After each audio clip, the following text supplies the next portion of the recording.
오늘 하와에 대한 두 번째 말씀드리겠습니다. 첫째로는 지난주에 돕는 배필로서의 역할을 말씀드렸습니다. 오늘은 하와와 결혼과 부부 생활이라는 제목으로 말씀을 드리겠습니다. 오늘 말씀에 보면 하와를 하나님께서 만드셔서 아담 곁으로 데려오셨을 때 아담이 내 뼈 중에 뼈요 살 중에 살이다, 내 고륙이다, 내 몸이다, 그렇게 하면서 좋아했습니다. 그래서 남자가 여자를 보면 좋아하고 여자가 남자를 보면 좋아하게 되어 있습니다. 그게 창조의 원리입니다. 그래서 여자를 싫어하는 남자 혹은 남자를 싫어하는 여자는 비정상입니다. 그러나 아무나 다 좋아하면 안 되죠. 그래서 오늘 결혼이라는 것은 한 남자와 한 여자가 서로 좋아하고 연합하는 것입니다. 일부 일처제도, 이것이 하나님이 만드신 결혼제도입니다. 오늘 말씀에도 보면 둘이 하나가 되라고 그랬지 셋이 하나가 되라든지 넷이 하나가 되라든지 그런 말씀을 안 하셨어요. 한 남자와 한 여자, 그래서 일부 일처제도가 하나님이 정하신 결혼의 제도입니다. 생물학자들은 이것을 비판하죠. 인간은 가장 비생물학적으로 살고 있다. 생물들은 본성적으로 암컷이나 수컷이나 종족을 번식시키기 위해서 많은 관계를 가집니다. 그러나 인간은 한 남자와 한 여자에게 평생 헌신하도록 되어 있는데, 그러나 우리가 알아야 될 것은 지금 지구상에서 그럼에도 불구하고 인간이 가장 번성하는 생물이라는 것을 기억하셔야 됩니다. 우리가 하나님의 원리대로 사는 것이 복받는 길입니다. 인류 역사를 보면은 본래 아담과 하와는 일부 일처입니다. 그런데 타락한 이후에 일부 다처가 시작이 됐어요. 그래서 창세기 4장에 보면 라멕이라는 사람이 등장하는데, 그는 처음으로 아다와 실라라는 두 부인을 거느리게 됩니다. 그리고 야곱은 4명의 부인을 뒀는데, 이것은 당시 중동 지역의 일반적인 풍속입니다. 요즘 회교도들도 4명의 아내를 법으로 허락하는데 아마 구약의 야곱에서 본딴 것이 아닌가 생각합니다. 다윗 왕은 10명의 이상의 부인을 뒀고 솔로몬은 무려 1000명 이상의 부인들을 뒀는데, 성경을 읽으면서 그 부분에 감동받는 사람들이 가끔 있습니다. 야, 바로 이거구나. 그렇게 하면 안 됩니다. 성경은 있는 모습을 그대로 그렸을 뿐이에요. 그래서 인간이 타락한 모습을 그대로 성경에는 머리털 하나만큼도 가리지 않고 있는 그대로 다 보여주고 있습니다. 그러나 그대로 하면 안 되는 겁니다. 십계명에서 분명히 간음하지 말라고 말씀하셨고요. 히브리서 13장 4절에 보면 신약 성경에도 분명히 말씀하기를 모든 사람은 혼인을 귀히 여기고 침소를 더럽히지 않게 하라. 음행하는 자들과 간음하는 자들을 하나님이 심판하시리라. 괜히 엄포를 놓으신 게 아닙니다. 다윗이 간음죄를 지었을 때 하나님께서 불륜으로 낳은 자식을 데려가셨습니다.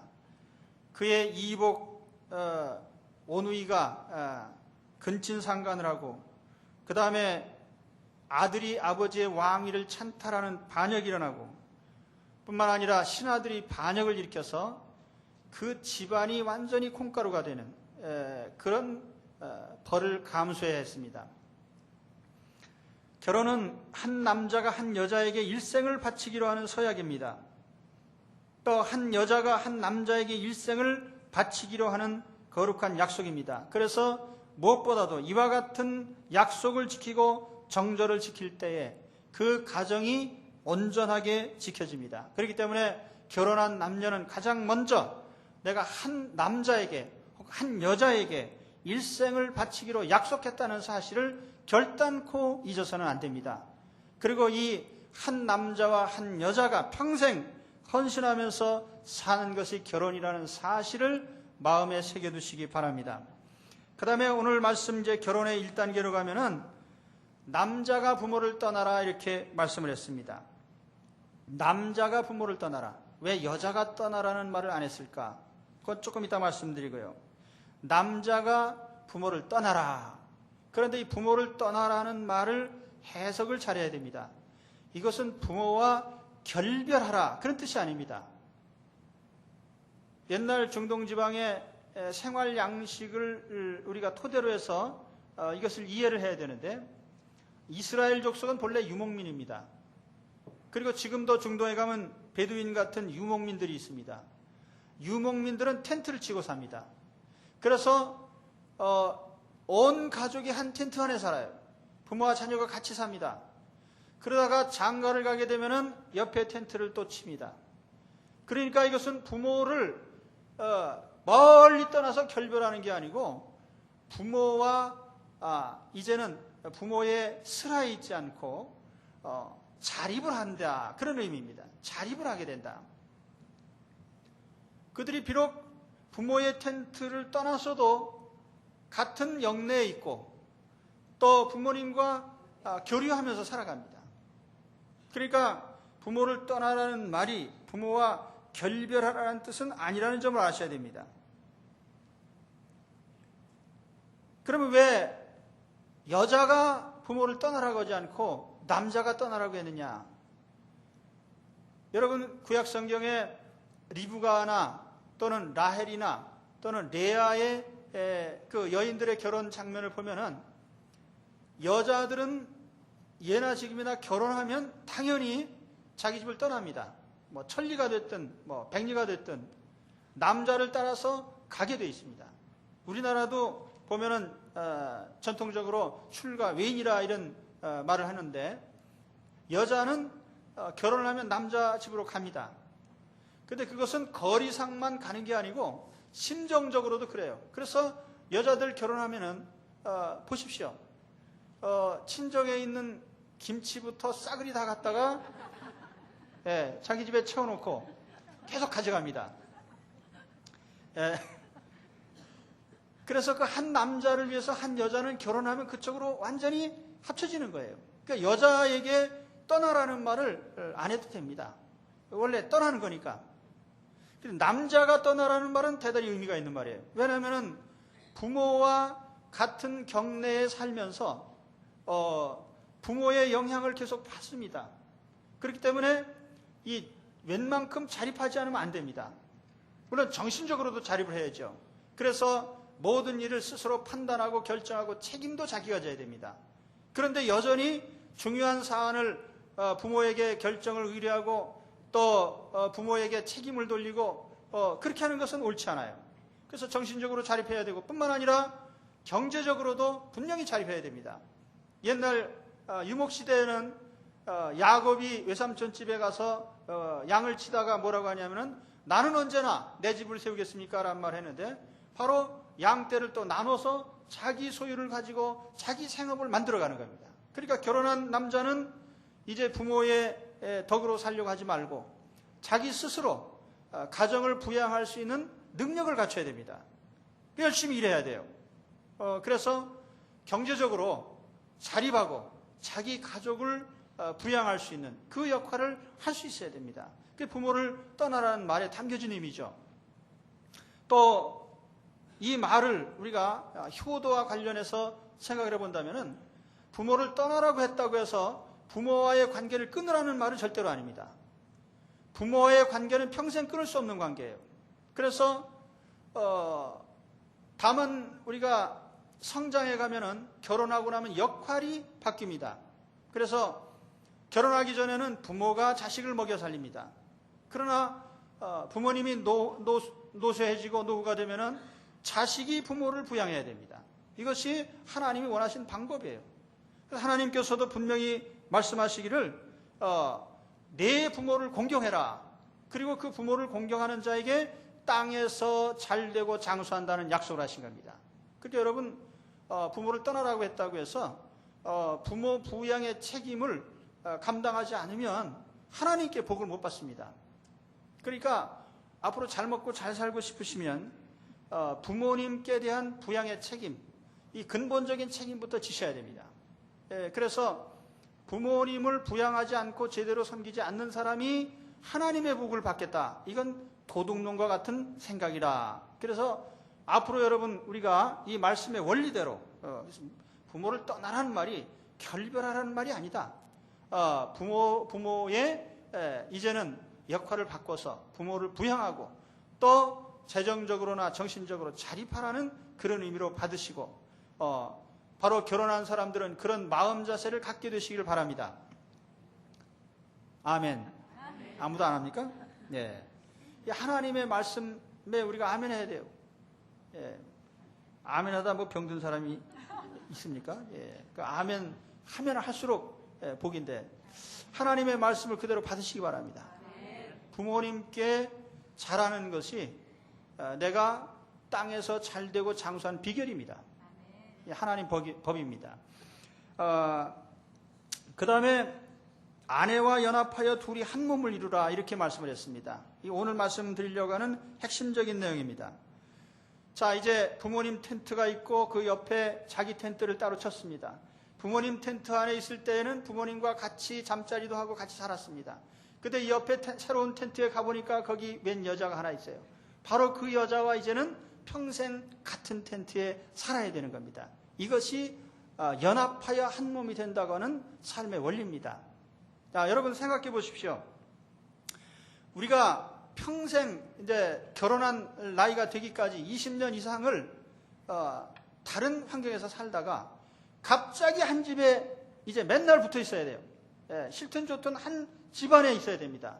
우리 요즘이야 집 평수나 넓지 옛날에 텐트하고 5인용 텐트 안에 둘이 들어가가지고 항상 같이 있어야 돼요. 그래서 결과가 둘 중에 하나입니다. 평생 즐겁든지 평생 지겹든지. 그래서 결혼 잘못하면요 평생 지겨운 사람이 되거나 평생 즐거운 사람이 되거나 둘 중에 하나입니다. 중간 지역은 없어요. 그런데 하나님 오늘 뭐라고 말씀하셨냐면 둘이 하나 되는 비결 중에 비결이 뭐냐면은 둘이 연합해서 한 몸이 되라 이렇게 얘기했습니다. 르 바샤르 에하드 shall become one flesh. 이 말의 뜻은 뭐냐면은 한 육체가 되라. 부부니까 한 마음이 되어야죠. 뜻이 같아야죠. 이건 말할 것도 없습니다. 그러나 부부 생활이라고 하는 건 뭐냐면은 마음만 같아지려고 하는 게 아니라 생활을 같이 하는 거예요. 항상 몸으로 부딪히면서요. 여기에는 성적인 관계에서부터 시작해서 동거와 동행의 삶이 다 포함된 것입니다. 그러면 어떻게 우리가 평생 살면서 친밀해지고 같이 있는 게 좋고 그래서 살수록 즐거운 인생이 되느냐? 만일 우리가 그렇게 안 된다면 반대의 결과밖에 없어요. 평생 지겹고 어떻게 하면 이 순간을 탈출할까? 가끔 중년들 가운데 그런 말 하는 사람이 있습니다. 남편과 같이 있으니까 답답하고 숨이 막히고 지겨워서 못 살겠다. 아주 크게 불행한 가정인 줄로 믿습니다. 그런 마음이 들면 안 되죠. 같이 있어야 위로가 되고 혼자 있으면 어쩐지 허전하고 같이 있을수록 편안하고 위로가 되고 기쁨이 되고 그래야 됩니다. 자, 그런 사람만 손을 내리시기 바랍니다. 그렇지 않다면 이게 문제가 있는 거예요.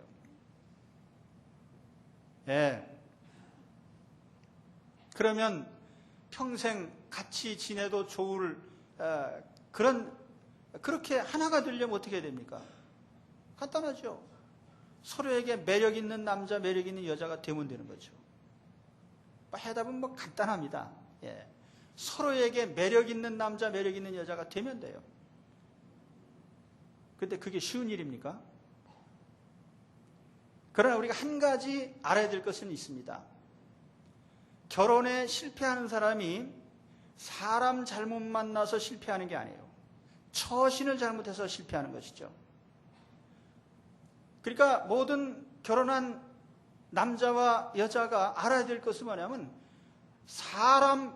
본래 사람을 가지고 우리가 이러쿵저러쿵 평가할 필요가 없다는 겁니다.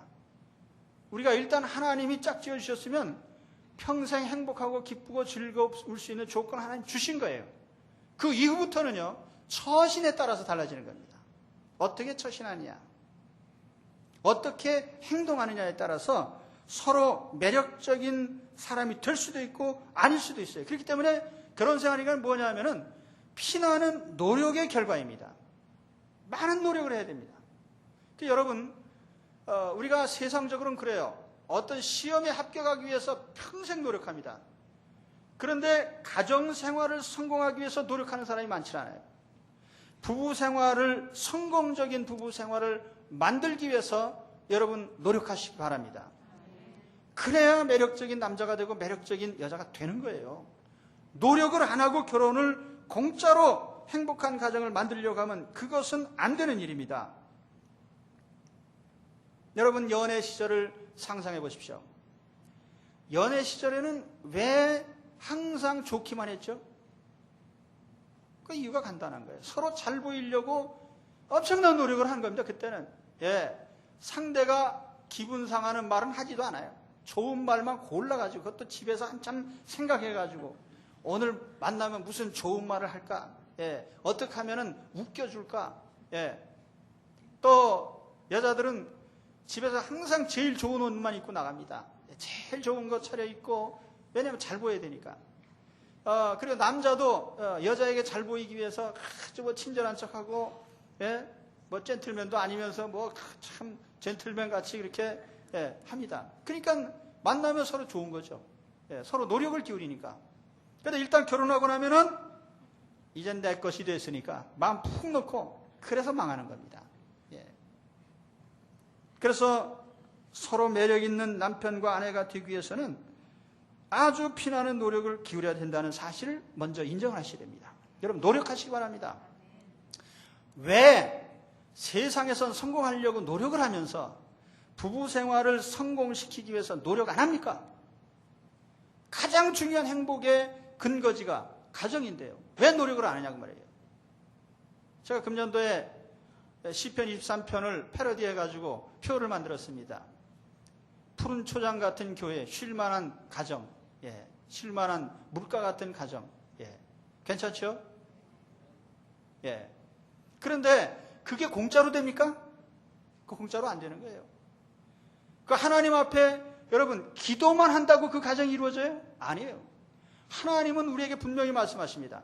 하나님이 해주셔야 될 부분이 있고 우리가 해야 될 부분이 있어요. 그래서 부부가 서로 호감을 가지게 만드는 이 일은 부부가 서로가 해야 될 일입니다. 이건 인간에게 부과된 하나님의 책임이에요. 하나님께서 우리에게 주신 책임입니다. 자, 그러면 이제 생각해 봅시다. 그럼 아내는 어떤 노력을 해야 됩니까? 매력적인 아내가 되기 위해서 노력을 해야 되는데 우선 예뻐지려고 노력을 해야 되죠. 왜냐하면 남편이 예쁜 여자 좋아하니까. 매력적인 여자. 그렇다고 해서 얼굴 뜯어고치라는 말이 아니에요. 사람은 본래 오리지널대로만 잘 가꾸면 가장 아름답게 되어 있습니다. 그래서 제 눈에 안경이라고 해가지고 딱 볼 때 그 남편이, 다른 사람은 상관할 거 없어요. 남편이 볼 때 그 오리지널 아름다움이 제일 이쁘게 보이는 거예요. 그래서 잘 가꾸면 됩니다. 가꿀수록 아름다워진다. 그래서 어떤 면에서 보면요, 우리가 그런 말을 종종 하잖아요. 근엄한 아내보다는요, 여우 같은 아내가 같이 살기 좋은 아내입니다. 또 선생님 같은 아내보다는 친구 같은 아내가 훨씬 같이 살기 좋은 아내예요. 여성들은 잘 들으시기 바랍니다. 그래서 남편이 볼 때 항상 말 걸고 싶고 만지고 싶고 안아주고 싶고 같이 있고 싶은 그런 여자가 돼야 됩니다. 기분 나쁩니까? 요즘 여자들은 치장 잘합니다. 그래서 여러분 백화점에 가면 1층 매장에 제일 좋은 황금 자리는 다 메이크업 만드는 자리예요.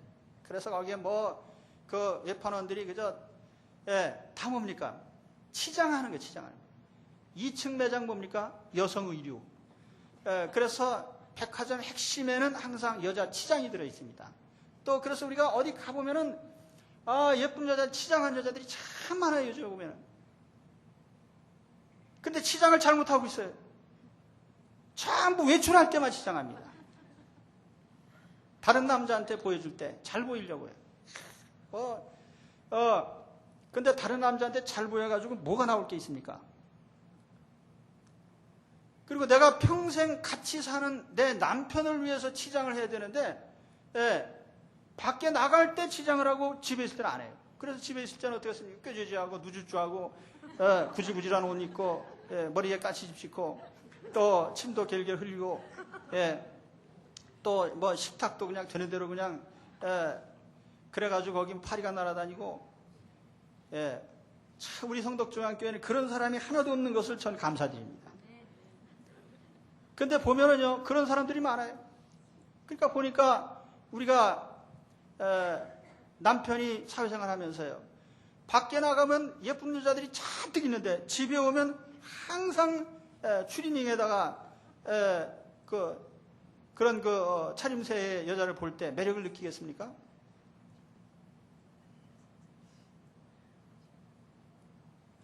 그래서 세상 거꾸로 살지 마세요. 결혼한 여자는요 남편에게 예쁘게 보이면 되는 겁니다. 근데 요즘 여자들 보면요 이 젊은 여자나 그래도 그 나이 연세 많으신 분들은 그런 분들이 별로 없지만 젊은 세대를 보면요 전부 남한테 보여줘요. 배꼽도 보여주고 그 이하도 많이 보여주려고 그냥. 근데 보여줘야 될 걸 보여줘야지. 그건 좀 이따 하겠습니다. 그래서 우리가 치장을 하고 아름답게 보이는 것은 누구에게 보여야 됩니까? 남편에게 잘 보이려고 항상 예쁘게 보이려고 노력을 하시라고 말이에요. 그럼 매력적인 여자가 되는 거죠. 그래서 잠언의 말씀이 뭐냐면 잠언 31장인가요? 보면은 세상에 참 교양 있는 여자도 있고 참 정말 덕 있는 여자들이 많은데 내가 볼 때는 내 아내인 당신이 제일 아름답다라고 칭찬을 왜 하죠? 바로 그런 노력을 하니까요. 또 한 가지는 남자의 사기를 높여주기 위해서 지난 시간에 제가 남편의 권위를 높여주라고 그랬죠. 남편의 사기를 높여주는 그런 처신을 늘 해야 됩니다. 이 남자라는 존재가요 대장부 같지만은요 대장부가 아니라 쫄장부일 때가 많습니다. 의외로 소심하고 말 한마디에 낙심을 잘하는 것이 남성적인 특징이기도 합니다. 그래서 여러분 위급한 상황에서 오래 생존하는 사람이 여자가 많아요 남자가 많아요? 끝까지 살아남는 건 여자입니다. 남자는 빨리 낙심하고요 빨리 죽을 결심을 하고 그래서 남자가 사실 그런 존재입니다. 그래서 여자가 항상 곁에서 격려를 해줘야 돼요. 사기를 돋워줘야 돼요. 그래서 이런 말을 참 잘해야 됩니다. 그 여자가 항상 해서 본전 찾을 수 있는 말이 뭐냐 하면은 한번 따라 해봅시다. 우리 여자들 말이에요. 당신은 참 능력 있어. 그럼 남자들이 아주 참 제일 듣기 좋고 제일 사기가 진작되는 말입니다. 당신은 참 능력이 있다. 또 당신은 정말 좋은 남편이다. 그런 말을 항상 해주라고 말해요. 뭐 정말 좋은 남편은 아닌 것 같지만 그래도 말로는 항상 그렇게 하라고 말해요. 그렇게 하다 보면 또 그렇게 돼요. 왜냐하면 남자가 그런 말 들었으면 가만히 있겠습니까? 그렇게 되려고 노력을 하는 거죠. 남자는 말 한마디예요. 살기도 하고 죽기도 합니다. 성경에 나발이라는 사람이 나오는데 그 나발이 왕한테도 막 대든 사람이에요. 그런데 그 아내가 한마디 딱 하니까요. 그날 병 나가지고 며칠 후에 죽었습니다. 여러분 아내가 말 한마디 하면 남편이 살아날 수도 있고 죽을 수도 있다고 말이에요. 그러니까 항상 해야 되고 또 바가지 긁는 말을 하면 남편이 어떻게 되냐면 사기가 뚝 떨어집니다. 의기소침해져요. 그래서 아내는 매력 있는 여자가 되려면 항상 이런 말을 잘해야 됩니다. 그러면 여러분 생각해 보세요. 저 밖에 나가면요 매력 있는 여자들이 그런 말을 다 공짜로 해줍니다. 돈만 주면 공짜가 아니라.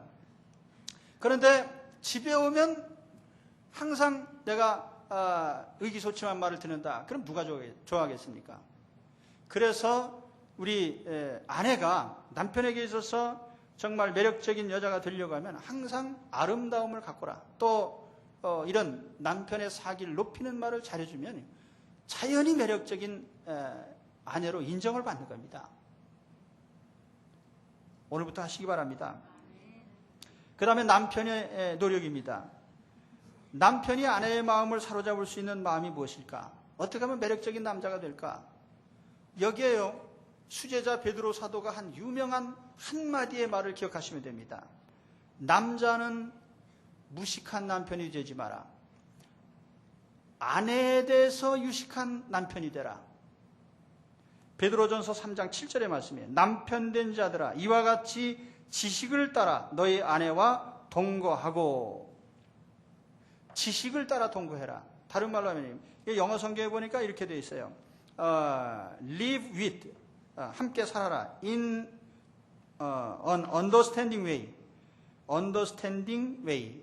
뭐라고? understanding이란 뭐 이해라고 할 수 있고, way라는 것은 뭐 길이나 방법 아닙니까? 그래서 다른 말로 의역을 한다면 아내에 대한 이해심을 가지고 대해라는 것입니다. 이해심. 헬라어로 이 그노시스라고 했는데 이 지식이란 말입니다. 이 지식이란 말은 우리가 뭐 세상 돌아가는 지식, 만유인력의 법칙 이런 지식이 아니고 단 한 여자에 대한 지식이에요. 나와 함께하는 이 여자가 어떤 여자인가, 그걸 알고 살면 좋은 남편이 될 수 있다는 겁니다.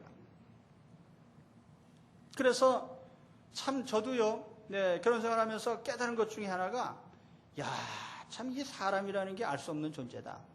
그러니까 살다 보면요, 남자하고 여자하고의 특성이 많이 다른데 그거를 재빨리 발견을 해야 돼요. 여자는 나라의 절반을 준다고 해도 크게 그렇게 만족해하지 않습니다. 그러나 남편이 사랑한다는 말을 하면 엄청 만족해합니다. 그러니까 나라 절반도 소용없어요. 그러니까 사랑한다는 한마디가 더 중요해요. 그래서 여자들이 밖에 나가서 자랑하는 자랑 1호가 뭐냐면은 나는 사랑받고 있다. 이걸 자랑하려고 애를 씁니다. 우리 젊은 부부들 잘 기억해 두세요. 제가 남자니까 잘 모릅니다. 여자들에게 묻습니다. 그렇습니까? 사랑받고 있는 걸 자랑하고 싶죠. 제일 자랑하고 싶은 게 그거죠. 그거예요. 그렇기 때문에 남자가 그걸 해주면 된다 그 말이에요. 이해를 하고. 옛날 여자들은요, 카리스마 넘치는 야성적인 남자를 좋아했습니다. 왜냐하면 그 시대에는 그런 남자가 생존하는 데 유리해요. 근데 요즘에는 다 잘 먹고 잘 살아요. 그러니까 굳이 야성적이고 무슨 카리스마가 넘치고 필요 없단 말이에요. 그러니까 일본 여자들이 배용준 보러 그냥 와서 비싼 돈 내고 그거 소리 지르면서 한번 보려고 하는 거 아닙니까? 그게 뭐냐면은 부드러운, 섬세하고 부드럽고 뭔가 감싸줄 것 같고 이해해 줄 것 같은 그런 남자를 찾는다 그런 말입니다. 그래서 대개 우리나라에는 이런 부드러운 남자가 어디냐면 강남 제비족 가운데 많이 있단 말이죠. 집에서는 생전 그런 대접을 못 받는데 제비들한테 가면 그런 말을 잘해줍니다. 좋은 남편 되는 게 힘든 일이 아닙니다. 사실 좋은 아내 되는 건 힘든 일이에요. 왜냐하면 좋은 아내가 되려면 잘 가꿔야 되는데, 가꾸는 것도 생각해 보세요. 화장하는데 그게 한두 시간 걸립니까? 그거 가꾸려면은 참 시간 걸리고 또 노력이 들어가고 좋은 옷 입으려면 힘들고. 그런데 좋은 남편 되는 건요, 간단해요. 돈도 안 들어요. 또 그렇게 땀 흘려 힘들 것도 없어요. 항상 입만 놀리면 됩니다. 립 서비스만 잘하면은 좋은 남편이 충분히 될 수가 있어요. 그러니까 이거 얼마나 간단한 말입니다. 근데 그걸 못한다 이 말이죠. 그 립 서비스 중에 제가 두 가지 예만 들어드리죠. 첫 번째는 식탁에서의 립 서비스입니다. 자, 아내가 밥상 차려놓고 밥상 차려놨습니다. 그러면요, 재빨리 달려와 앉으면 됩니다. 두 번, 세 번, 네 번 계속 얘기해가지고 그때 달려오면 이미 찍힌 거예요, 그는. 그래서 그게 자꾸 반복되면 기분 나쁩니다.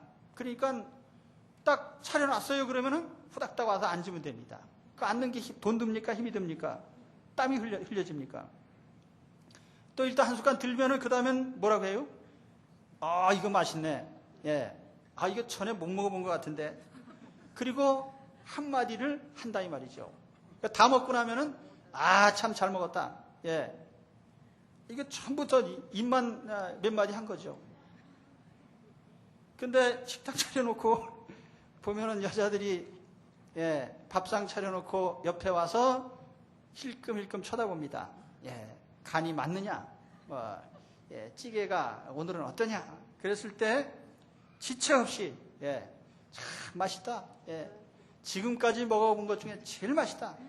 이렇게 한마디 하면 예, 다 해소가 되는 겁니다. 그게 좋은 남편 되는 거예요. 그게 돈 안 들죠. 예, 말도 짧죠. 그리고 가끔 또 저는 그래서 매일 맛있다라는 말을 한국말로 하는 게 또 그래서 요즘에 두 단어를 또 새로 배웠어요. 딜리셔스. 오이시 데스네. 오이시쿠 아리마센 그러면 안 되고요. 네. 오이시 데스. 네. 그래서 새로 이렇게 항상 우리가 즐겁게 해준다 말이에요. 그러니까 유대인 교육할 때 여러분 들으셨죠? 유대인들은 아내가 식탁에서 요리를 하면요, 자식들과 남편이 앞에 서가지고 아내를 칭찬하는 노래를 부릅니다. 예.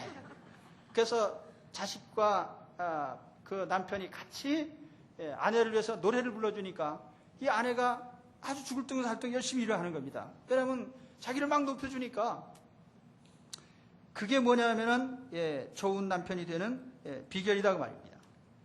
또 한 가지 립 서비스를 더 얘기를 한다면요, 차림새에 대한 거예요. 그러니까 여자는 항상 자기의 모양에 관심의 99%가 가 있습니다. 그러니까 저도 결혼 생활하면서 나름대로 얻은 노하우 가운데 하나가 있는데 이런 겁니다. 자, 외출을 하는데 옷을 이것저것 입어보거든요. 옷을 입어볼 때 지체 없이 단호하게 결정을 해주는 거예요. 야, 그 보라색 옷이 제일 낫구만.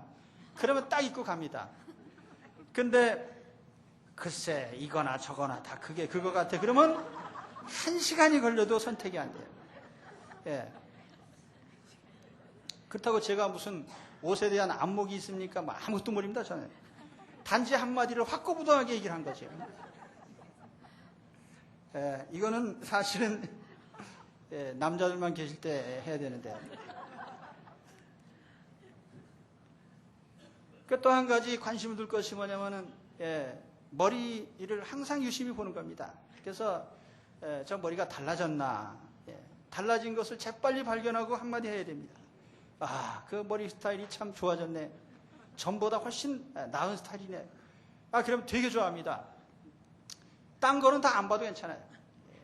머리 모양은 관찰을 유심히 하셔야 됩니다. 저도 이것을 모르다가 근련에 발견한 겁니다.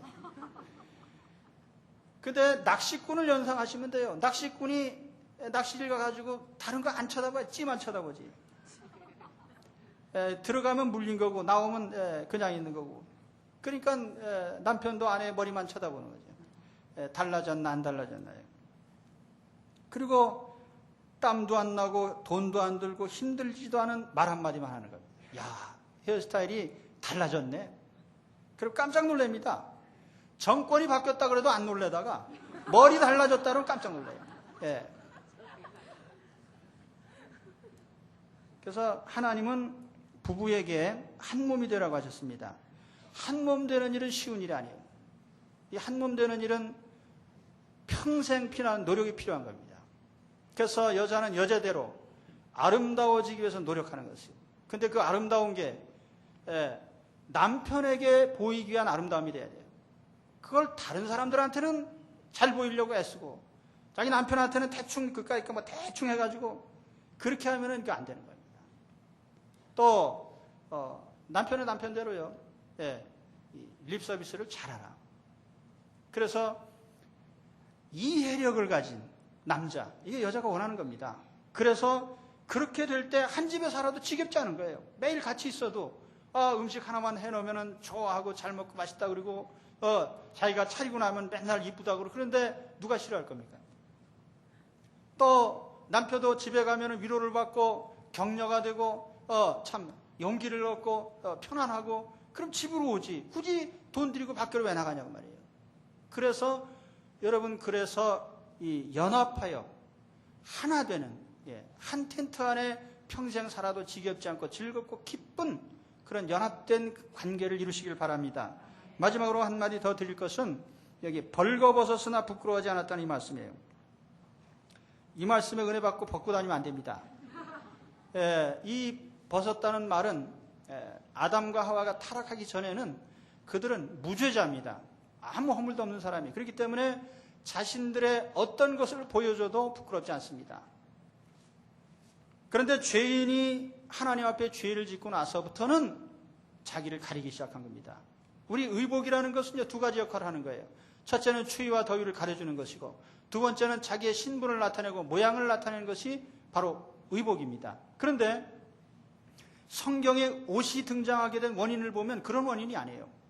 창세기 3장에 보면 아담과 하와가 타락한 후에 부끄러움을 가리기 위해서 무화과 잎을 엮어서 최초의 옷을 만든 겁니다. 그러니까 인류가 만든 최초의 옷은요, 자기의 수치를 가리기 위한 거예요. 그래서 여러분, 요즘도 죄인들이 부끄러운 줄도 모르고 막 내놓고 다니면 안 됩니다. 그리고 중요한 부분일수록 더 가려야 됩니다. 가렸다가 누구한테 보여줘요? 결혼한 다음에 남편과 아내에게, 서로에게는 보여줄 수 있는 겁니다. 그래서 오늘 말씀에 여기에 벌거벗었으나 부끄럽지 않다. 이 말은요, 우리가 두 가지 의미로 해석을 합니다. 하나는 벗은 모든 모습을 수용한다는 뜻이에요. 그게 부부입니다. 그러니까 어떤 약점이나 결점이나 부족한 면이 있어도 그대로 다 내가 받아들인다는 그 결단, 그것이 결혼이에요. 그래서 결혼한 부부는요, 서로에게 벗은 모습이 부끄럽지 않은 그런 관계가 되어야 됩니다. 모든 허물과 부족한 걸 다 받아주는 그런 모습이 되어야 된다, 그 말입니다. 그래서 항상 내 자신과 상대편이 하나라고 하는 그런 의식을 우리가 늘 가져야 돼요. 제가 아가서 한 군데를 소개해드리죠. 아가서에 보면요, 사랑의 고백이 나옵니다. 솔로몬과 술람미 여인 사이에 연애하는 장면이 나오는데, 거기에 사랑의 고백 장면이 3번 나와요. 그런데 첫 번째, 두 번째, 세 번째 고백 장면이 내용이 약간 다릅니다. 첫 번째 장면은 아가서 2장 16절에 보면은 나의 사랑하는 자는 내게 속하였고 나는 그에게 속하였구나, 이렇게 얘기를 하는데, 이 사랑의 첫 번째 고백은 뭐냐면 너는 내 것이고 나는 네 것이다, 그렇게 얘기를 했다고 말입니다. 그 다음에 사랑의 두 단계로 가서는 뭐라고 얘기하냐면 나의 사랑하는 자는 나는 나의 사랑하는 자에게 속하였고 나의 사랑하는 자는 내게 속하였다. 다시 말하면 나와 너의 순서가 바뀌었어요. 나는 너의 것이고 너는 내 것이다. 그 다음에 사랑의 3단계로 가면 어떻게 되느냐, 아가서 7장 10절에 보면은 나는 나의 사랑하는 자에게 속하였구나, 그리고 끝입니다. 나는 네 거다. 그러고선 끝났습니다. 내 것이 없어요. 진정한 부부는 뭐냐면요, 자존심도 없고 네 것 내 것이 없습니다. 만일 네 것 내 것을 가진다면 그건 참 부부가 아니에요. 그리고 자존심이 없습니다. 왜냐하면 나니까. 그래서 어떤 부끄러움도 다 수용할 수 있는, 이게 부부관계인 것을 아시기 바랍니다. 또 한 가지, 벗어도 부끄럽지 않다는 말은 진실하라는 말이에요. 모든 걸 드러낼 수 있는 그 관계가 부부관계입니다. 진실한 관계는 오래가지만은요, 거짓된 관계는 깨지게 되어 있습니다. 그래서 우리는 항상 서로에게 진실해야 되는 거예요. 또 있는 모습 그대로 보여도 괜찮을 만큼 항상 처신을 또 잘해야 되는 것입니다. 오늘 제가 결혼 생활에 대해서 말씀을 드렸습니다. 한 남자와 한 여자가 만나서 평생을 서로에게 헌신하기로 하는 것이 결혼입니다. 그래서 이 결혼이 지겹지 않고 기쁘고 즐거운 생활이 되기 위해서는요, 서로에게 매력적인 존재가 되기 위해서 평생토록 노력을 해야 된다는 것을 말씀드렸습니다. 그리고 부부는 서로가 벗어도 부끄럽지 않은 모든 수치를 수용하고 항상 진실된 모습을 보여줄 수 있는 그런 관계가 되어야 됩니다. 그래서 참으로 평생 살아도 기쁘고 즐거운 가정들이 다 되시기를 축원합니다. 기도하겠습니다. 하나님 아버지 감사합니다.